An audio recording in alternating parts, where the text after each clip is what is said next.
Bookworms and welcome back to Get Me a Library. Today's video is all about Hephaestus. So Hephaestus is the god of fire, craftsmanship and sculpture. And as we know, all Greek gods have their own Roman name, their Roman counterpart. Most of them are done by planets and stars. However, Hephaestus was actually called as the Volcron. So that was his Roman counterpart, the son of Hera by herself. And she needed no man to do that for her. And the reason that is because Zeus kept going off and having many affairs and many children with different mortals, gods, princesses, monsters, you name it. He literally was a bull at one point, and he would be a bird, he would be a dove, he would literally be anything and everything and have like thousands and thousands of children, like more children than there probably was people alive. Like every child was probably the child of Zeus. So Hera got really annoyed, especially after one day he ate Athena's mum. You can find out here all about Athena. But long and short of it, he ate her mum while she's pregnant with Athena, and he birthed her through his head. So Hera was like, do you know what? I want a child that isn't yours, that I have done myself. So I am going to find a way and I am going to birth my own child. So she did. She had Hephaestus. However, Hephaestus was ugly. He had a bad leg. He was deformed. He was like a Quasimodo. He was horrible. And I'm only saying he was horrible because that's what everyone would say about him. I don't know. But he was horrible. So what did she do? She threw him off Mount Olympus. He ended up on a different place with some nymphs who looked after him. I mean, nymphs, literally every story a nymph is in, something bad ever happens to them, all they ever do is the right thing. I mean, even Zeus was raised by nymphs. You can find out in the Greek Mythology playlist where you can see all those videos here. But yeah, he was helped by nymphs too. They play a very good part in this, and I can't wait to get on to talking about nymphs and how beautiful they are. So yeah, he was raised by nymphs, and one day, well, he learned how to do his craftsmanship and whatever, and one day he decided to get back at his mother and the Olympians and those who did not like him by building a chair, okay, a throne for her to sit in. But as soon as she did, he made it so she couldn't get out. And then Zeus decided to then try and save his wife, which was very nice of him, and he went off and said to the gods, guys, I need you to help save my wife, your mother. And he got the most powerful gods to do that. So he asked Ares, he asked Dionysus, and go and bring back Hephaestus to Mount Olympus so that he could then stop Hera being strapped to this chair. So Ares goes off and Aphrodite's like, yes, my man is going to go and bring Hephaestus back. And the reason why she was so happy is because Zeus said whoever brings Hephaestus back and gets Hera out of the chair, they will be able to marry Aphrodite. So Aphrodite's like, yeah, woohoo. Ares goes there, but although he's strong and powerful, he's a god of war after all, which means he's got to be some form of strength, you know, going to the gym, working out kind of thing. He went there and Hephaestus literally destroyed him. He stopped, you know, him from taking him back to Mount Olympus. So Aphrodite was obviously upset. Next person to go there is Dionysus, and he just literally doesn't follow the rules, and he went there and was like, look mate, just come back, just get her out of the chair, that way you can marry Aphrodite, she's a beautiful goddess, blah blah blah, that way you'll be accepted, and so on. So Hephaestus rocks up and says, okay, I'll take her out of the chair, I'll save mum as long as I can marry Aphrodite. And that's exactly what happens, which is how they became married. Aphrodite was obviously very upset, and because of that she just didn't love him. I don't know if they liked each other, but the looks of it she didn't, and they never had any children together. And he literally just, he was married to someone who didn't love him because she went off and was in love with Ares, and you'll know that by the video which you're going to watch, or you have watched.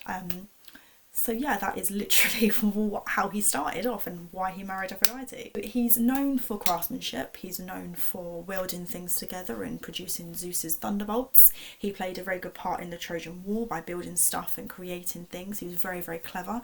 He didn't just stop there by doing things like that, he also made beautiful things. He created Pandora. He had a role to play in Pandora's box.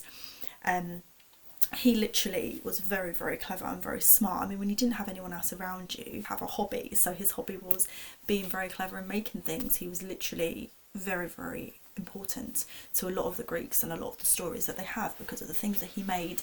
And because of that, a lot of people would worship him. I mean, he liked to lock and tie up a lot of gods and goddesses. He liked to trap them and ensnare them in his different contraptions and things that he'd built and he'd made, and he'd done it to Ares and Aphrodite, which we'll get to in a second. However, he wasn't just married to Aphrodite. Though he was seen as the ugly god, he did have quite a few lovers. So we know about Aphrodite, we know all about how that started and the fact she didn't like him, love him, whatever, she was repulsed by him, and she in fact had many love affairs with others, including Ares, who was the most famous one. There were 3 Graces. They were called Aglaia, Neurosinata, Talia, and they were the daughters of Zeus and the Titan Eurynomé. Were seen as these beautiful Graces. They were lovely, they were kind, and Hephaestus married them all. So other than Aphrodite, he did have another wife, and they actually had quite a few children. So he married her after Aphrodite and him had a divorce, so he married her, and together they had 4 children. So the children that they had, I'm going to pop it on translator because it's a lot easier than me trying to pronounce it. Eucleia, Eutheme, Euthenia, Philophoine. So they were the children that they both shared together. Another one of his many lovers was Athena, although Athena was,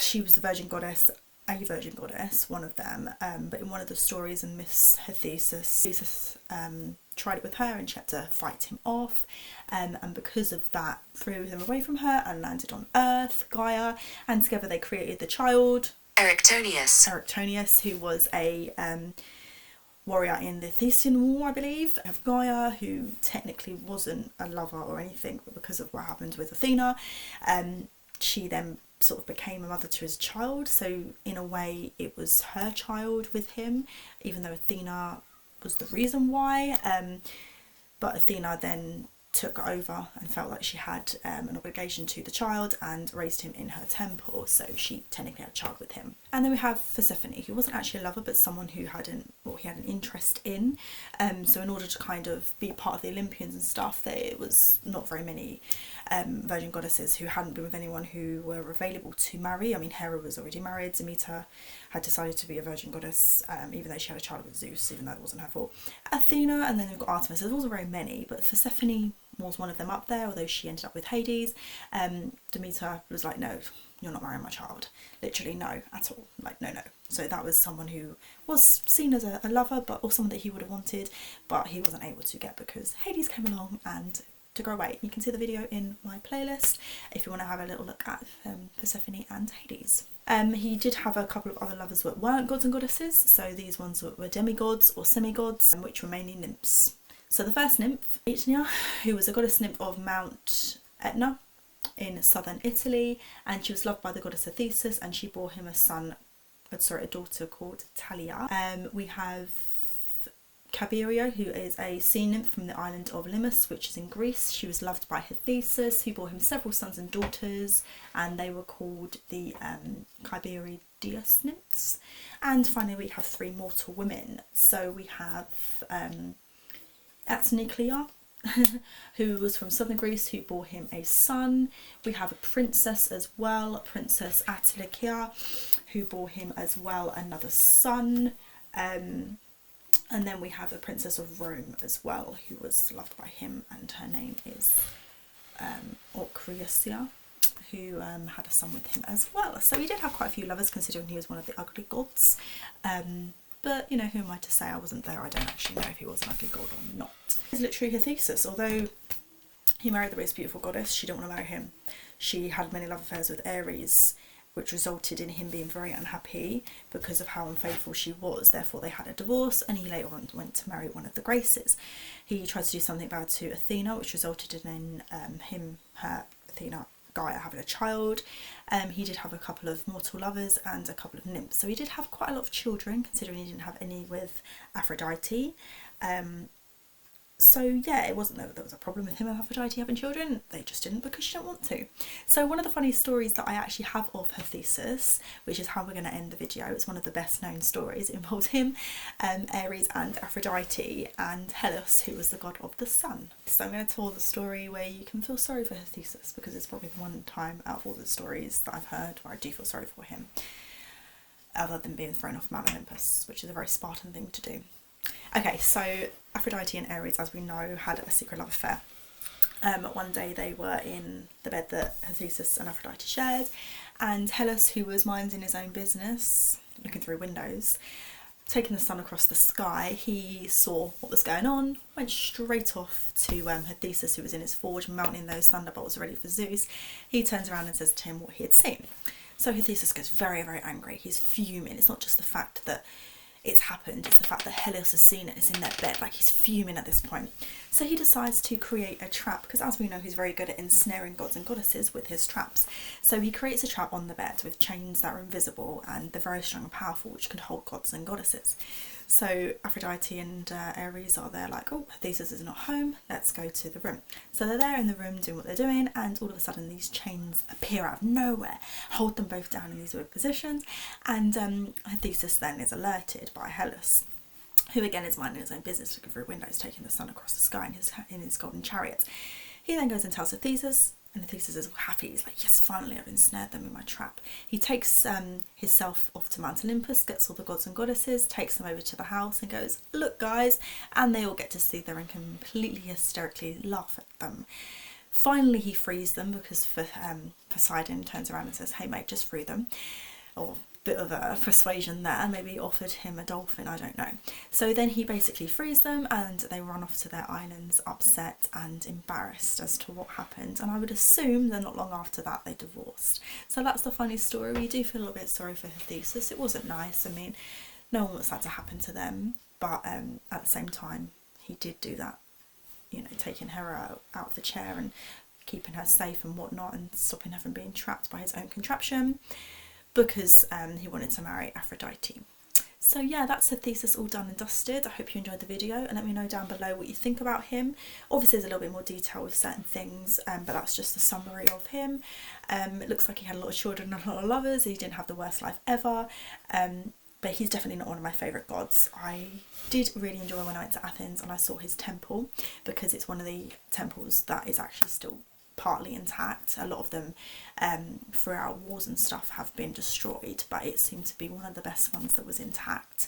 Although it was nice to see things like the Pythian, that temple was really, really special to have seen, and it was really nice. And there are certain aspects of him that I do feel sorry for him, but he isn't one of my favourite gods out there. But yeah, he's still exciting. He's still got some important stories, and he's linked to quite a few gods and goddesses still. And whether Hera threw him over Mount Olympus or not, it's really interesting how she was able to create him herself.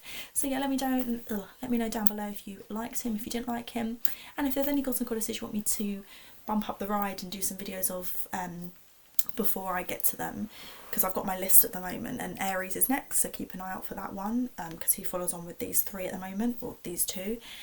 So yeah, let me know if there's any ones that you want me to bump up there a bit earlier, or if there's any gods, monsters or anything that you want me to talk about, and I'll get there first.